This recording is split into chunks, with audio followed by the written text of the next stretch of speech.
మహిళల కోసం కేంద్ర ప్రభుత్వం ప్రతిష్టాత్మకంగా చేపట్టిన పథకం నమో డ్రోన్ దీదీ పథకం. ఇది ఇప్పుడు తెలంగాణలో మహిళలకు ఊపిరొస్తోంది. ఈ పథకం ద్వారా గ్రామీణ మహిళలకు ప్రయోజనం కలిగించాలని రాష్ట్ర కాంగ్రెస్ ప్రభుత్వం నిర్ణయించింది.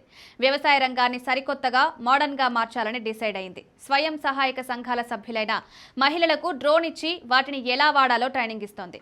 ఈ పథకం కింద తెలంగాణకు 381 డ్రోన్లను ఇవ్వాలని కేంద్రం నిర్ణయించింది. వ్యవసాయంలో పురుగుల మందుల పిచికారీ ఓ కీలకమైన అంశం. పంటలు ఎదిగే సమయంలో చీడపీడల నివారణకు రైతులు రసాయనాలను పిచికారీ చేయాల్సి ఉంటుంది. అయితే దట్టమైన పొలాల్లో ఈ పని కష్టతరంగా ఉంటుంది. డ్రోన్ల ద్వారా ఈ ప్రక్రియను ఈజీగా చేయడం ద్వారా రైతులకు సమయం, శ్రమ ఆదా అవుతుంది. ఈ దిశగా కేంద్ర రసాయన ఎరువుల మంత్రిత్వ శాఖ మహిళలకు డ్రోన్లు ఇస్తోంది. ఒక్కో డ్రోన్పై 80% సబ్సిడీ ఇస్తోంది. అంటే 8 లక్షల రూపాయలు ఉచితంగా ఇస్తున్నట్లే. మిగిలిన 20% మొత్తాన్ని వ్యవసాయ మౌలిక వసతుల నిధి నుంచి 3% వడ్డీతో రుణంగా ఇస్తారు. 2024-25 సంవత్సరంలో తెలంగాణకు కేంద్రం 75 డ్రోన్లను కేటాయించింది. అయితే ఈ డ్రోన్ల కోసం నిధులు విడుదల కాలేదు. దీంతో రాష్ట్ర ప్రభుత్వం చాలాసార్లు కేంద్రానికి లేఖలు రాసింది.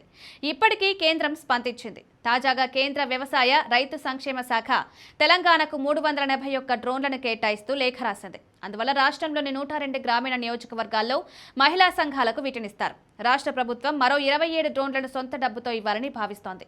అంటే మొత్తం ఇచ్చే డ్రోన్లు 408 అనుకోవచ్చు. ఈ పథకం కింద పేదరిక నిర్మూలన సంస్థ ముందుగా 110 మంది మహిళలను లబ్ధిదారులుగా ఎంపిక చేసింది. వీటికి హైదరాబాద్ రాజేంద్రనగర్లోని వ్యవసాయ విశ్వవిద్యాలయంలో డ్రోన్ పైలట్ శిక్షణ కూడా ఇచ్చింది.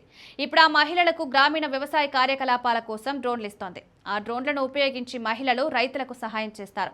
రైతుల పొలాల్లో డ్రోన్లతో పిచికారీ చేస్తారు. అందుకు మనీ తీసుకుంటారు. అలా డ్రోన్లు వారికి ఉపాధి కల్పిస్తాయి.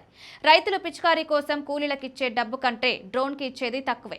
కాబట్టి వాళ్ళు డ్రోన్ సేవలు ఆసక్తిగా వాడుకుంటారు. డ్రోన్ల కేటాయింపు, ట్రైనింగ్ వరకు అంతా బానే ఉంది. కానీ ఈ పథకం అమలవ్వాలంటే డ్రోన్లు కొనేందుకు కేంద్రం డబ్బు ఇవ్వాలి. గతేడాది కేటాయించిన 75 డ్రోన్లకు డబ్బులు ఇవ్వలేదు. ఆ డబ్బు ఇవ్వండి అంటూ రాష్ట్ర ప్రభుత్వం కేంద్రాన్ని కోరింది.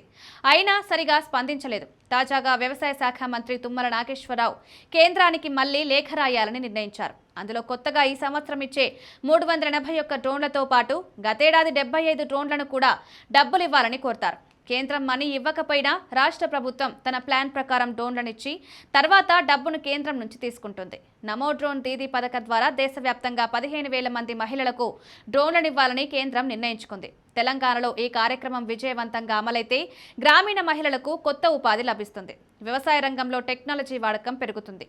ఈ పథకం ద్వారా గ్రామాల్లో మహిళలు డ్రోన్ ఆపరేటర్లుగా మారతారు. తమ ఊళ్ళో పొలాలకు పిచికారీ చేస్తూ మనీ సంపాదించుకుంటారు.